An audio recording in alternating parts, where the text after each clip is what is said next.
What's up, everybody? It's RJ, and today we're going to be talking about Tamashii nations and their laughably bad quality control. So just a few short days ago on their official Twitter page, Tamashii nations went on this big fucking warpath about how all of their figures have this artistic quality, this artisan manufacturing, this amazing made in Japan quality. And we're gonna dissect that right here in this video, cause it's funny. So let's get started straight from the horse's mouth.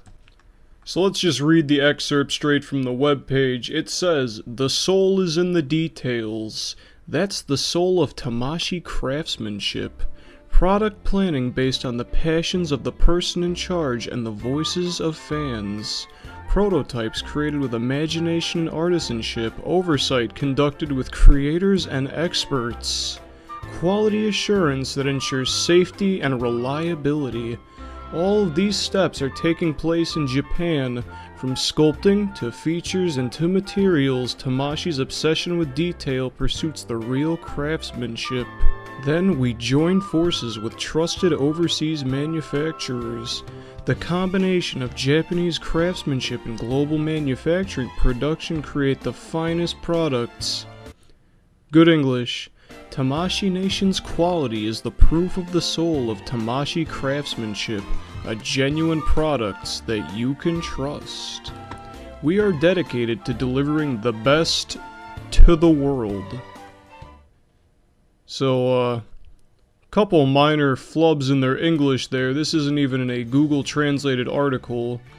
I'm not sure if they had a native Japanese speaker type this. If so, I'm a little bit impressed because this is surprisingly good English, even if there are a few errors. But let's get down to the message of this, which is, "We really put a whole lot of effort into our stuff, guys. It's why it's so expensive." And that is bunk. Pretty much if you collect any of their figures, their quality control ranges from iffy to fucking laughable. Their engineering ranges also from pretty good to horrific, depending on which lines you collect. For instance, the Monster Arts line has not been good in years. The SH Figuart stuff is typically pretty good, except when it fucking isn't. Ultrac died a very slow and painful death, with the last few releases just being kinda trash. I can't really speak for any of this Saint Seiya stuff. D-Arts died. The model kits I don't think have really fluctuated in quality ever. But their paint hasn't really ever been good. Let's talk about some of their older figures.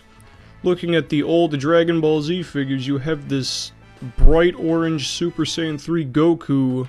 Did not look like that in the pre-release, it just kinda came out and looked like the president.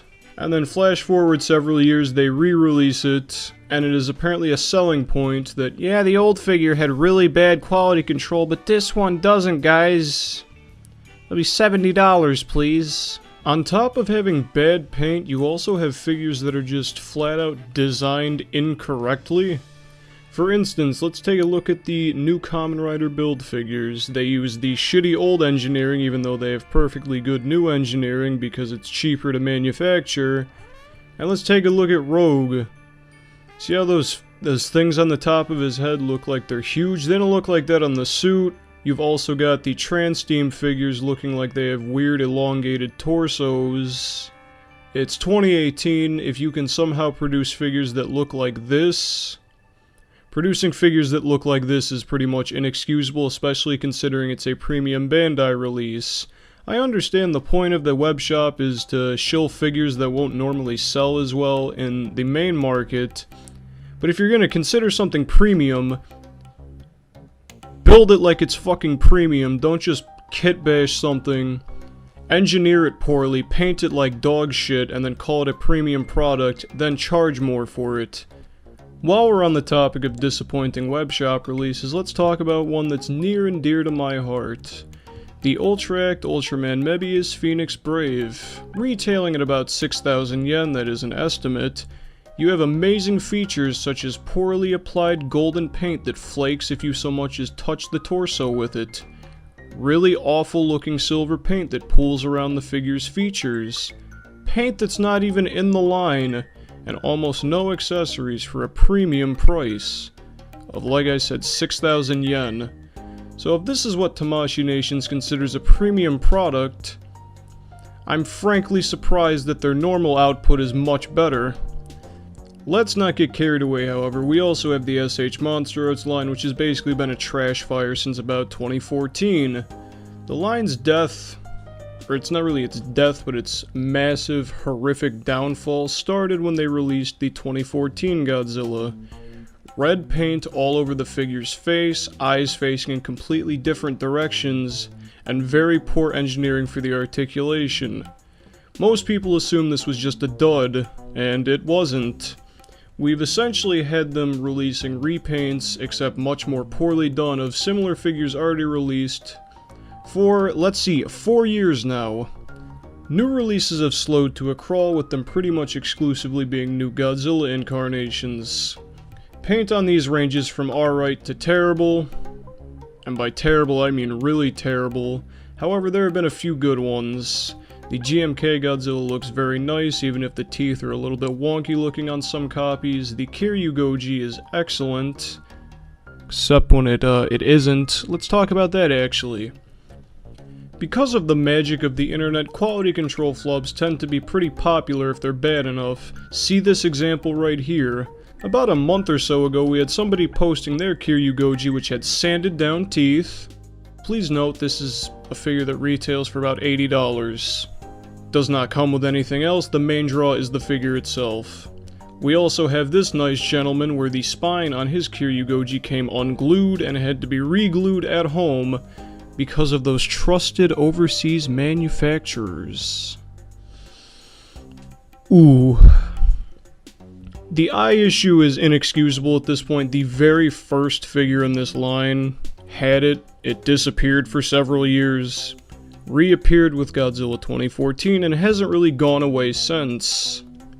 This video is already incredibly long-winded, so let's just conclude this and just put a fork in it and it's done. Tamashii Nations is not a company that cares about quality. They're a company that cares about the image of quality because it makes their figures more justifiably expensive.